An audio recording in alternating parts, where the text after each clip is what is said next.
What is up, guys? Flossy Missiles here. In today's video, we're going to turn this Chevy Suburban into a Chevy Silverado. So you can pick up one of these Suburbans super cheap. This one was $1,000. You needed a water pump. Has just over 100,000 miles. And I needed a new tow rig because my Toyota Sequoia got wrecked. Someone ran into me super bad and bent it all up. And so the insurance took that. This has the 5.3 V8 in it and it rips. Interior is nice in it. Not too bad. I've already taken it to Arizona and back from California and done a few little trips. But I don't really need a Suburban, I need a truck. Chevy Silverados, like the similar 2004 with the 5.3, they're like, I don't know, $6,000, $7,000 for this type of mileage. This was $1,000, so I'm gonna see if I can turn this into a truck. What I did is I bought a cab off of an 03 Silverado. This cab was 600 bucks.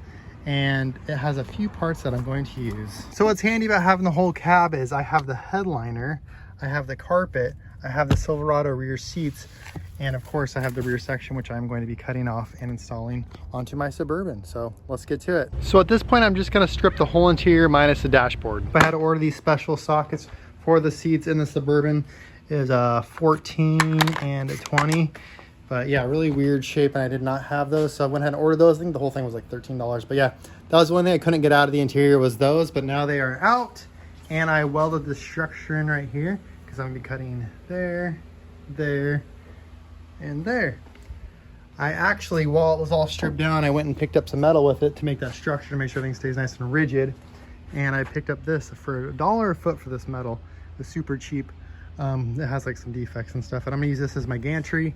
There's the cab, there's what's left of the cab over there, and we're about to make some cuts, and this Suburban is about to be a truck. Also, there's my rear AC. I don't know exactly what I should do with it because I don't want to lose my AC, but I never went and got this discharged or whatever they call it.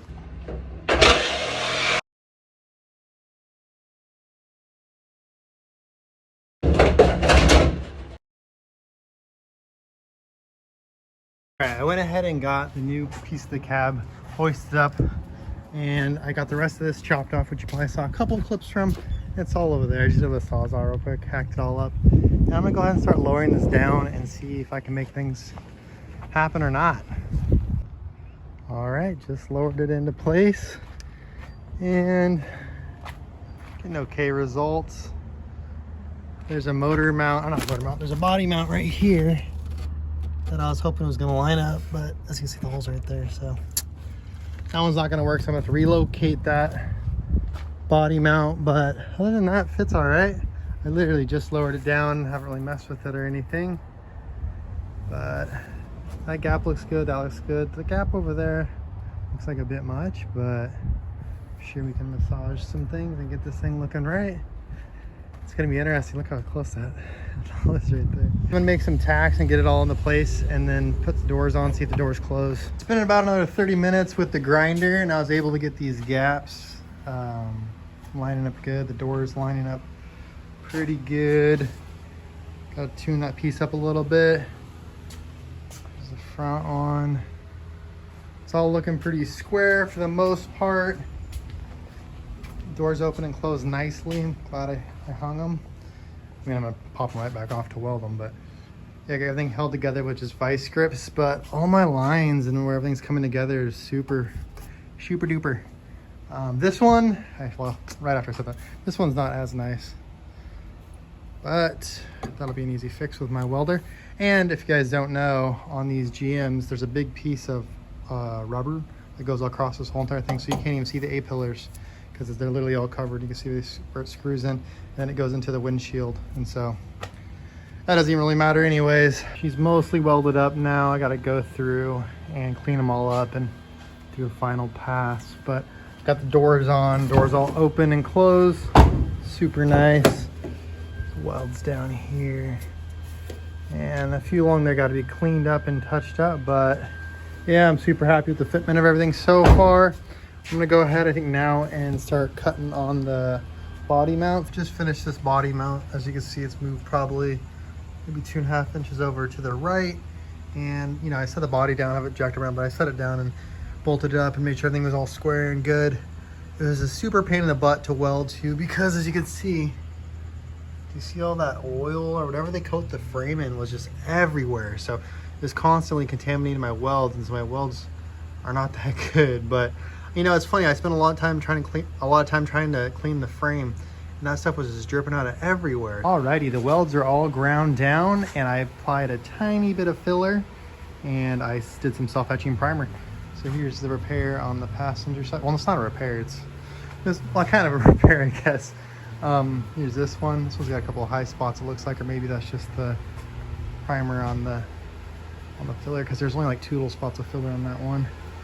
And here's this repair down here. And then I'm gonna leave that, but I'm actually going to throw some seam sealer on it right there. I got my paint gun out. Here's the seam sealer. Got my gun out because I'm getting ready to spray it. I went ahead and went 220 over the whole thing, which you should really probably want to do like 400, but it's had a bunch of clear coat failing. So there's the mirrors. It's always trying to figure out how to paint these. Yeah, like I said, the whole thing's in 220, and yeah, I didn't do the best job, as you can see, but it's gonna be one color. And here's what the seam sealer looks like going across that back section, just to make sure everything is watertight. Here's the next morning with the paint applied. I finished it in 220, and I really should have done 400 because you can see sand scratches for sure. Also got a windshield put in super early. The guy came at like 8:30, which is really nice. Some drips right here, and you can see where the clear coat was fading on the previous paint job, and I didn't prime it or anything. I just sanded it all, scuffed it all, and shot it. But I'm really happy with the results. I mean, just a work truck. I want to pressure wash this carpet because that is disgusting, and I have really good luck with pressure washing carpets. So squirt some Dawn soap on there, see if I can get this out, and we're one step closer into having a Silverado.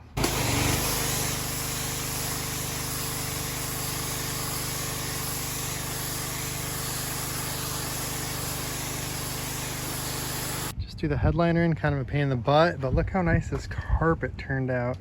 Super stoked on the way it looks. The interior took about a full day to install. You see those carpets came out dialed. They're a little dirty now because they've been in use. It's super nice how in the rear these seats fold down. Got my dog back here. But one of the best things I can tell you to do is put these Sony radios in. They are so nice. They got Apple CarPlay and all the new doodads that new cars have, and it also has a backup camera. And so I have my backup camera installed right there, and so I can see where my hitch is at when I go to line up a trailer. So here's my truck without the bed on it. I'm at the scale. I'm gonna get a weight on it right now, just so I know how heavy the bed is. If I put it on, like I said, after I get it put on, I'll weigh it. But let's go check out what the weight is. What do we got? 1,600. Dude, that thing's freaking heavy. Okay, we're at the part of the build where I'm trying to fit the bed onto the truck, and I'll be honest with you, it's not going that great. So I kind of lined it up. I got it set up with my little ghetto gantry, and I have it hovering, so I kind of push it around, and I'm trying to eye things up and where things are going to lay out and what I'm going to have to cut. I'm going to have to cut a lot. When I marked everything that I'm going to cut, I'll have to cut out all the boxes on the inside probably and just redo them myself, and then do some I think I have some 4x4 square tubing, and I'll do those where the Suburban body mounts were at, and then I'll connect them in with this like the C-channel stuff, this I-beam, that's C-channel. And I'm gonna have to cut out a lot of this stuff, like you see all the stuff I marked. But yeah, this cut process is kind of tedious. It's super scary to get underneath this thing.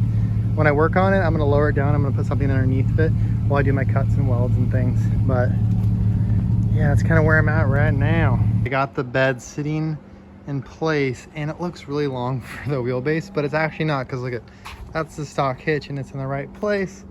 But let's get a side profile of it. Looks like it's got a little bit of overhang. I wonder after I clean that area up with some metal, I wonder if it'll look better. But yeah, it's literally the stock. I think it's like a, I don't know, like 4 inches longer than stock, something like that. So it's basically stock, you know, length and everything, but it kind of looks strange right there. So we'll figure this out. Got the truck back on the scale with the flatbed installed. So we'll see how much this flatbed actually weighs. All right, what do we got? 5340. Dude, that thing is heavy. It was 4660. Damn. Jeez Louise. I need to make some modifications to this bed because it doesn't really fit my needs. And the first thing that's probably gonna go, or one of the first things, is this rear bumper. I towed with it the other day because I need to tow something real quick. And when I was getting the trailer in right here, it's really kind of tight. And I'm not super in love with this bumper anyways. And since this thing could lose some weight, and there is metal behind this, so it's basically already got a bumper, but it's a little taller. I'm gonna cut that off. I think I'm gonna leave a little corner on so I can have a step to get up there, but I'm gonna be removing that. I removed the little stick figure guy over there that was used to hold, I'm thinking oxyacetylene type stuff. Removing all these things that aren't flat. I gotta make a little panel for here too. And this chain, but yeah, removing all these little things that are sticking up. And I'm just gonna put holes in so I can, you know, still pick up the panel to store stuff in. Probably weld some boxes back into it. Fill those holes where the tanks went. And right here, I'm gonna cut this out because that's where my fuel filler is going to be. And I'll put some hinges on that as well. But yeah, I was also kind of thinking of like tapering these sides down, and of course I'm gonna replace that section right there, but tapering those sides down just to give it more of a streamlined look. And it's like really thick metal that's on here right now, so it's like super bulky and heavy. Wouldn't mind losing a few pounds, if you know what I'm saying, save on some gas mileage. I don't know when I'm gonna do this. Wow, the sky looks kind of gray. I don't know when I'm gonna do this, but I want to do a ladder rack as well, so I could put metal on top and have long pieces of wood or whatever the case is, because 6-foot bed isn't that long, so we'll see. Also, I went ahead and got one of these cheapy plasma cutters off Amazon, and it works great, but only on 220. If I run it on just a regular 120 or 115, 110, whatever it is, it doesn't cut that great. I don't know how I got that line, but the rest of them was starting and stopping, so I'm gonna back this truck up a little more, and so I can kind of, I don't know if this 220 cord's long enough. I probably only got like maybe 5-6 feet, but I'd like to do that and make the cutting a lot easier on this thing. Yeah, so on 220 it blows through the metal like it's nothing, but of course I have no space for a truck in my shop. I have like, I could fit like, I don't know, I can't even fit through here. I can fit maybe, there's my fist for size. So it's a real pain in the butt because I need an extension cord for that or something, I don't know. But my shop is too small for a truck. Also, when I put this truck all the way in here, I could barely close the doors, so. Yeah, now I got my plasma cutter at least on 220, so I can make all my big cuts in here and then pull it back outside and figure out what I'm gonna weld or whatever. Little sawzall action right there, but I got myself a step. Work on one over there. I'll probably put a piece of bar right there and some perforated metal for grip, but better than nothing to get up in there. You need some kind of step. I need something to hold this fuel filler neck. Here it is. This is the original plastic thing that held it onto the body. I'm gonna go ahead and cut, see this little ghetto stencil thing I made with this. I'm gonna cut this up just with the plasma cutter. See, these lines are about to be a little wonky. But yeah, I'm gonna even cut the holes and everything with the plasma cutter, try it out, and weld that into place. Then I'll have something to support it. Here's a little lid. It's gonna be hinged this way. Here's a hinge that I robbed off that front one because I'm welding that completely shut up there because obviously my wheel's right there, so I have no room for a box or anything like that. But let's see how these holes come out. Okay, here it is. Well, it's tacked into place because I want to go take it to the gas station real quick and make sure when I put the gas nozzle in it, the flow works right and doesn't keep stopping, because I know sometimes, depending on how the angle and you know how those gas pumps work, especially in California, they're super sensitive. So it's tacked into place, kind of ghetto the way it's done, but it'll work for a work truck like this. I'm now working on capping these guys off. Well, these are actually steps. I think I mentioned that already. And I cut it out some perforated metal right here. And I'm gonna bend that all up, and it's gonna sit like this. And then we have a nice little step with some grip to get into the back of this truck.